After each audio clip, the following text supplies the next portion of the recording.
Due to somewhat popular demand regarding my thoughts on a particular video game franchise that I happen to enjoy greatly, this is going to be a bit of a longer video. If you don't end up feeling too bored by the end of this, then congratulations, but it's something I was going to discuss for quite a while, before the next Grand Theft Auto wound up being preemptively revealed. But I think there's still room for discussion on this, because if you're watching this, I assume you're a fan of GTA, and you obviously had your own hopes for what you wanted to see next, or maybe what you would have rather seen, if Rockstar could have done things a little differently, or a lot differently. For Grand Theft Auto 6, we know a little about the who, what, and where of the game. But the topic at hand that I wanted to mainly discuss has to do with the when. The game is most definitely going to be set in the present era, and if you've seen the footage that the Take-Two executives probably wish could be scrubbed from the internet entirely, then you would know this for a fact. A lot of people had to say a lot of things about this footage, but something I didn't see brought up nearly as much, at least from what I've seen, is that this is now the third GTA in a row to be set in the era that the game was developed in, meaning that it will also likely take place the year it gets released in, which is looking now like it'll be 2024 at the earliest. The funny thing is that because 2008 was still so different from the years that followed, GTA 4 wound up becoming an accidental period piece on its own. Smartphones existed, but they weren't as pervasive as they are today. The cars that were considered modern back then now look pretty old compared to what we have now. They're distinctly 2000s cars, and the technology used within the world was also very much from the late 2000s. While this was purely accidental, Rockstar are no strangers to making games period pieces on purpose either. Their latest major release, Red Dead Redemption 2, is set in the year 1899, and it's a prequel to a game set in 1911. And if you're a fan of GTA, you would obviously know by now how two of the games that took place in Vice City were in the 1980s. San Andreas was 1992, and Liberty City Stories was 1998. And every time Rockstar made a game set in the past, they nailed many details about each time period. And with the worlds and stories that they crafted and being able to listen to almost entirely period-correct soundtracks, playing their games really does feel like you're being taken to a different era. Other games have taken place in different time periods as well, but I think Rockstar are masters at doing this sort of thing. So I do think the fact that we aren't getting another return to a different era is a little bit disappointing. Gaming Detective on Twitter made a long thread that some of us might find even more disappointing if the information is accurate. They made a very interesting analysis, and if you'll indulge me, I'm going to analyze their analysis. To cut to the chase, a user on GTA forums was making very Scottish and very cryptic but oddly accurate posts regarding then-future projects at Rockstar. This guy predicted the Red Dead 2 trailers at least a month before they were actually released, and at one point he was said to make a reference to a GTA Online DLC by posting pictures of killer whales. Soon enough, the Cayo Perico update forces us to buy a submarine called the Kasatka, which happens to be the Russian word for killer whale. Now, this could all be a coincidence and the result of some very lucky guesses, but I can also see why some people would be inclined to believe that he's legit and just being cryptic on purpose. The same guy started dropping weird hints relating to the 1970s, 1980s, and 1990s. Around this time is also when more rumors began to surface that GTA 6 was going to be set in 3 different time periods,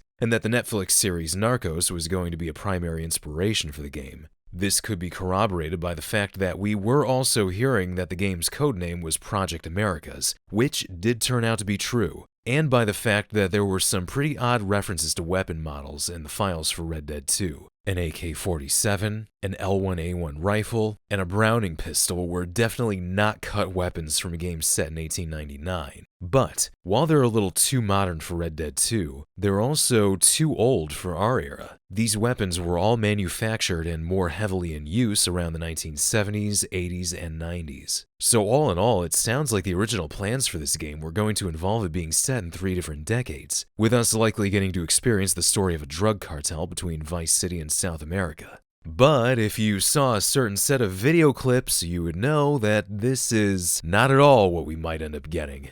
In fact, it couldn't be further away from that. According to Gaming Detective, around the time of Dan Houser's departure, a decision was made to restart development on GTA 6 and to move away from this type of game for something a little more contemporary. However, not all that was worked on was lost. If you played the Cayo Perico update for GTA Online, you very well might have played what could be considered an online-only prototype or tech demo for what GTA 6 was rumored to be. Note, I'm not actually saying that it was a prototype or a tech demo, I'm just using that as an example. To be perfectly honest with you, ever since we learned that Project Americas was a real thing, and that Vice City was supposed to feature alongside South America and parts of the Caribbean, I was about 99% sure that Cayo was possibly a territory that was originally made for GTA 6, which then got cut from the game and repurposed for GTA Online. But a lot of the vehicles added to that update were also very old, at least dating back to the 70s and 80s. And quite a few were ones that you would commonly see throughout South America back then. This is of course further indication that the game was going to be set in a different time period, and not just our own.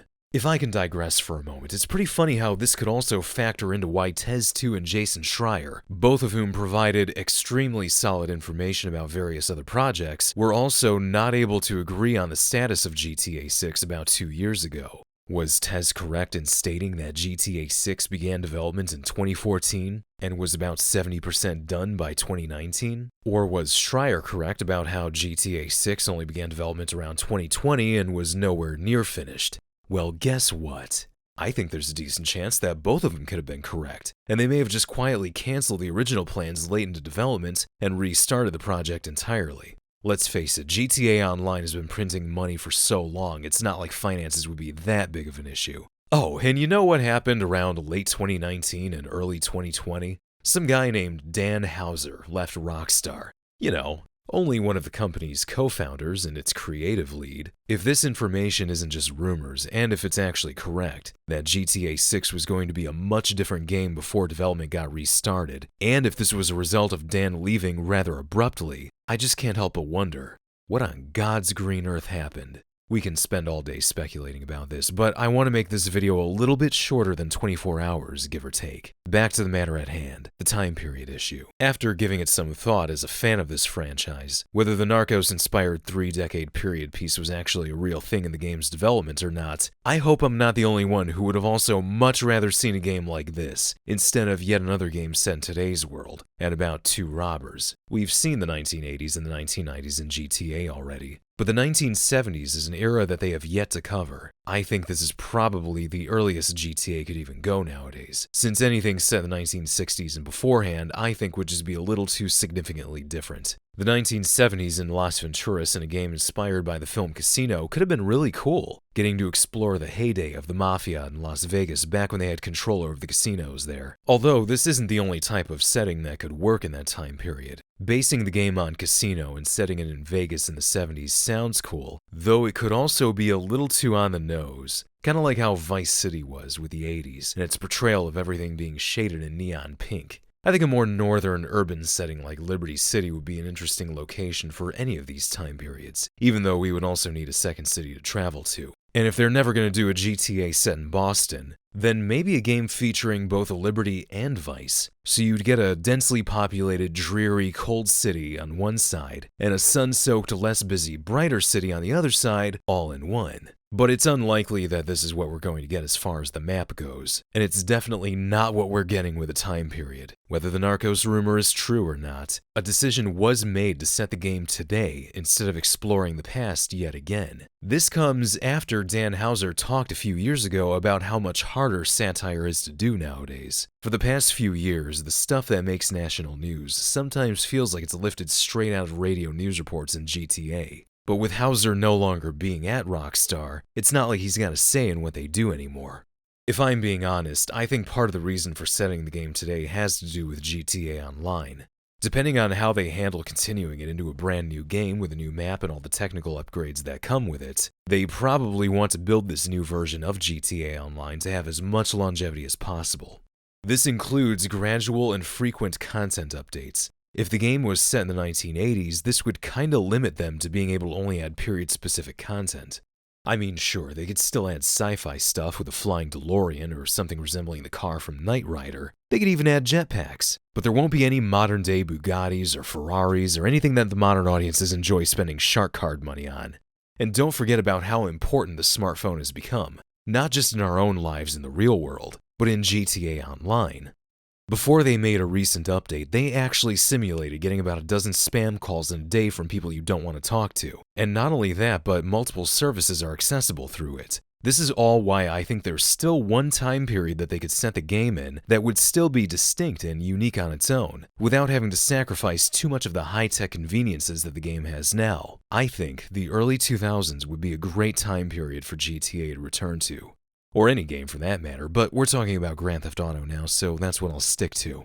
GTA 3 was set the year that it came out, but the game is also now old enough to drink if it was a person. And while it's a very fun game, many feel it's also aged rather poorly. GTA 5's prologue is set in 2004, but we hardly get to really experience the era, since the whole point of that mission is just getting from point A to point B before Michael officially kicks off his I'm Dead routine for 9 years. I think a great period piece GTA could be set in Vice City in the year 2002. This, of course, would be a callback to when GTA Vice City first released, but I think it's a pretty fitting year overall if they wanted to try to capture that particular era. It was close enough to the 90s that it still had a bit of a late 90s feel to it, while also being the true start of a new post-9/11 era that defined much of the decade in America.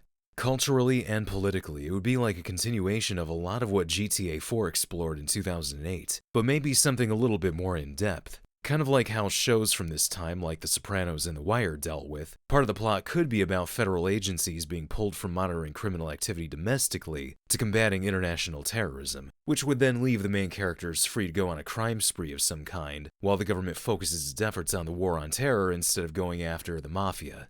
Now, while I personally find that to be interesting, I think the game also doesn't necessarily have to involve that while still being true to its time period. The music would be a big indicator as to the era, as with the vehicles being driven around, and the technology featured. We could have a return to a cell phone similar to Nico's. Maybe we could unlock a PDA to access additional features. The in-game internet could still be a thing too, they would just need to model the websites after how a lot of sites looked in 2002. And then there's the music itself. Britney Spears, Nelly, Eminem, Avril Lavigne, just to name a few of the many artists who were popular back then that could be featured on the radio.